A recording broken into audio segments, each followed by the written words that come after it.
Assalamualaikum warahmatullahi wabarakatuh.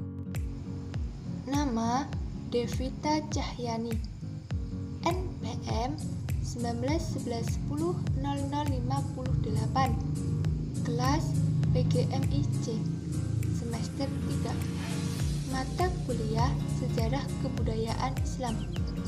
Dosen Ibu Lilis Setiawati, MPD. Saya di sini akan menjelaskan tentang perkembangan kebudayaan pada masa dinasti Bani Umayyah, yaitu A. Biografi dan proses pengangkatan Muawiyah. Yang pertama, biografi Muawiyah. Nama lengkap Muawiyah adalah Muawiyah bin Abu Sufyan bin Harb bin Umayyah bin Abdisam bin Abdi Manaf bin Husay bin Kilab. Ia berasal dari Bani Umayyah, masyhur dengan panggilan Muawiyah bin Abu Sufyan, lahir di Mekah pada tahun 20 sebelum Hijriah. Ayahnya bernama Abu Sufyan dan ibunya bernama Hindun binti Utbah. Muawiyah ada sosok yang terkenal fasih, penyabar, berwibawa, cerdas, cerdik, badannya tinggi, dan berkulit putih. Yang kedua, proses pengangkatan Muawiyah. Pengangkatan Muawiyah sebagai pemimpin baru umat Islam menggantikan Ali bin Abi Thalib dipenuhi dengan berbagai intrik politik.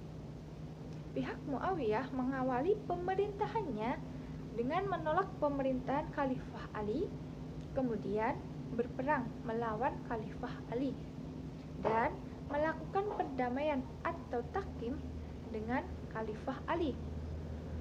Karena tidak memiliki dukungan pemerintahan yang kuat, posisi Hasan bin Ali sebagai khalifah sangat terancam oleh pihak Muawiyah yang semakin kuat kekuasaannya di kalangan umat Islam. Muawiyah pun kemudian melakukan perjanjian dengan Hasan bin Ali. Perjanjian itu berisi tentang penggantian pemimpin yang akan diserahkan kepada umat Islam setelah masa Muawiyah berakhir. Perjanjian itu dibuat pada 661 Masehi dan tahunnya dikenal dengan Am Jamaah, karena perjanjian itu mempersatukan kembali umat Islam dalam kepemimpinan politik. Yang B. Pembentukan dinasti dan perkembangan politik Muawiyah.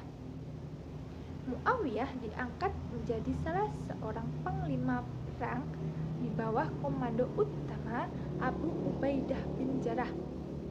Kaum muslimin berhasil menaklukkan Palestina, Syria, dan Mesir dari tangan Imperium Romawi Timur.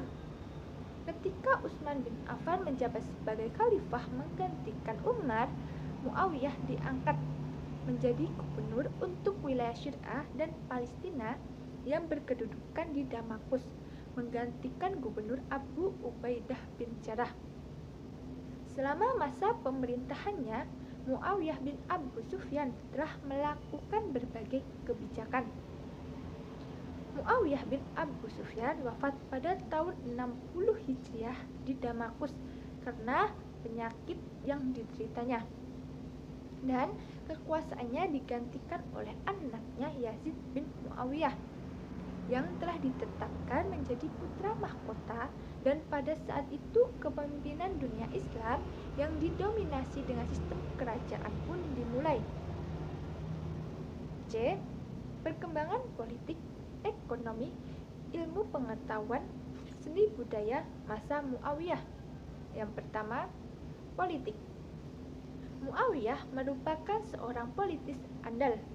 Karir politiknya berawal dari diangkatnya ia sebagai gubernur Syam pada era Khalifah Utsman bin Affan. Kemenangannya dalam peristiwa Tahim Daumatul Jandal dan proses peristiwa perdamaian yang dilakukan oleh Hasan bin Ali bin Abi Thalib dalam peristiwa Amul Jamaah menjadikan Muawiyah sebagai pemimpin dalam dinasti Umayyah.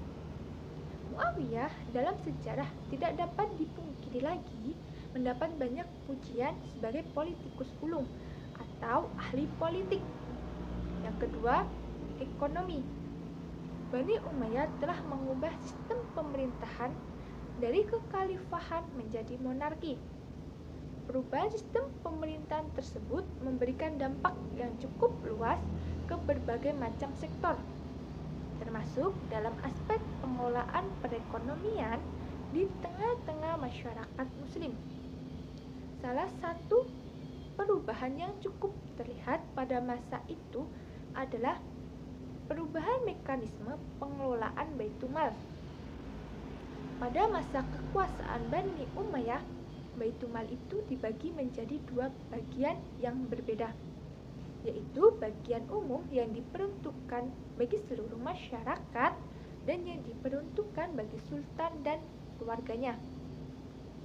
Selain itu, pembangunan perekonomian di masa Muawiyah dilakukan melalui pencetakan mata uang khusus, yang terbuat dari emas dan perak sebagai lambang kesamaan kerajaan. Dan pembangunan perekonomian yang dijadikan sebagai salah satu pilar utama dari zaman Bani Umayyah juga telah berhasil mendorong terbentuknya suatu struktur masyarakat Muslim yang tertata rapi, terutama dalam aspek kerukunan antar umat beragama. Yang ketiga, ilmu pengetahuan.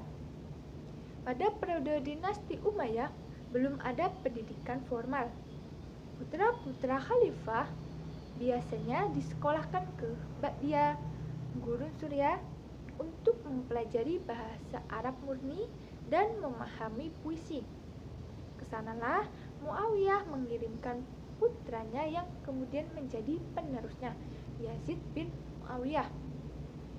Dan ilmu pengetahuan yang dikenal orang Arab pada masa itu terdiri dari dua macam, yaitu ilmu agama dan ilmu tubuh manusia atau ilmu pengetahuan. Ilmu pengetahuan di masa itu mengalami perkembangan yang pesat. Bahkan ilmu pengetahuan mencapai kesempurnaan di Arab. Yang keempat, seni budaya.